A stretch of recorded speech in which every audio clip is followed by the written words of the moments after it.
Hi, this is Dr. Barbara Harrison, and I'm recording a brief session on APA, getting it right. There's a lot that we learn in the RN to BSN program, but one of the things that's important to get right so that you don't lose points, as well as part of our goals, are getting people to write professionally. And so I thought I'd make this short video on APA, getting it right. So the basics are that American APA stands for the American Psychological Association. It is the writing standard for all BSN, MSN, and even graduate, PhD, DNP programs. It's also the writing standard for many nursing journals that you'll see. So getting started, you may want to purchase the APA manual, or you may just want to bookmark the Purdue Owl webpage that contains all the directions. So we'll look at that real quickly. This is what it looks like online. The online writing lab, they call it. You can look up general formatting. You can just look at what you need, references, types of APA papers. You can type in what you want in the search bar and go to that. And we'll be looking at different sections of this APA website as we move along in the PowerPoint presentation. So please feel free to come back to this site. Okay? But it is a common style, as I mentioned, and it is the most commonly cited source for the social sciences. It is considered the 6th edition, second printing. Okay? The title page. So all papers start with the title page, and the title page should contain the title of the paper, the author's name, meaning your name, and the institutional affiliation, West Chester University. The page number should be flush up at the right top of the page, and the running head should be flush left and will look like this. Running head in lowercase, and then title of your paper in all capital letters. Okay? Headers. So sometimes you're writing a paper, sometimes you're writing a paper and it's going to include introduction and methods. Other times you're going to be writing a paper that follows a rubric. And so in either case you may use a level 1 or a level 2 heading, but generally level 1 headings are those headers that are at the center, they're bolded, they're uppercase and lowercase, and so it would say introduction. Alright, this isn't bolded, but it would be bolded.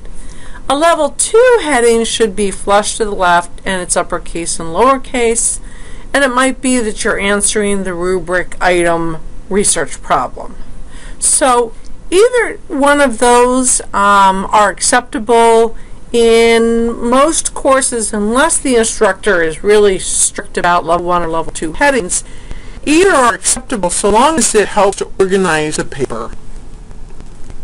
So this is the next part the students often have questions about, and this is the interpretation.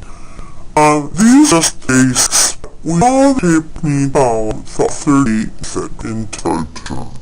So the assume year publication for the source should appear. And so here's the example. For example, Jones, comma, 1998. And a complete reference follows, or should be found for Jones, 1998, in the reference list at the end of the paper. If you are directly quoting from Jones, then that requires the addition of the page number. And so, for example, if you were quoting Jones, you would say, students often had difficulty using APA style, especially when it was their first time. It's end of quote, parentheses, P period, 199, end of parentheses, period. Right? Or you can say Jones, include the year in parentheses as you would normally, then write the quote, and at the end of the quote, put a parentheses of P period 199. Please notice not PG, it's not page, it's just P period.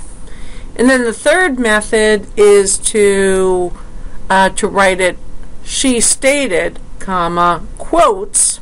Students often had difficulty using APA style, and then put the full citation afterwards. Jones, comma, 1998, comma, P period, 199, close the parentheses, comma, but she did not offer an explanation as to why. So there you can see the quote is embedded within the sentence itself. So the other question we have is about two or more authors. When do you use the word and when do you use the little ampersand? So remember that you use the word and just as you would for any word within the text. All right, research by Wegner and A&D Petty supports. But if you're providing a sentence that you know came from Wegner and Petty, and you're just going to put it in parentheses, that's when you would use your ampersand. So the next, how to use et al. Articles by 3 to 5 authors. So remember, you're going to list all the authors in the parentheses the first time you cite that source. The example is Kearns, Cornell, Son, Perry, and Harlow, 1993.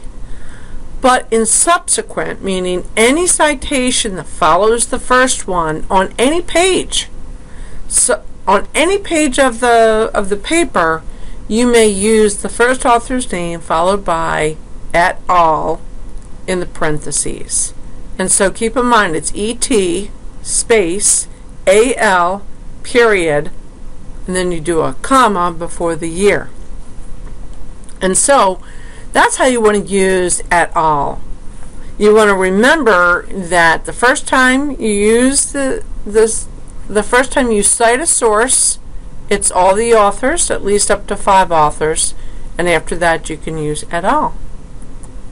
For a long quote, direct quotes that are longer than 40 words or more, you want to start the quotation on a new line and indent it by 1/2 inch from the left margin, and then continue to type the entire quote in that 1/2 inch from the left margin. That's fairly simple. That's not used often, but just so you know. The last part of the paper, of course, is the reference list. So all APA papers have a reference list. It appears at the end of your paper. It provides the information the reader needs to locate the sources. And so in each source that you cite in the paper has to appear in the reference list. Sometimes you'll see marks on your paper.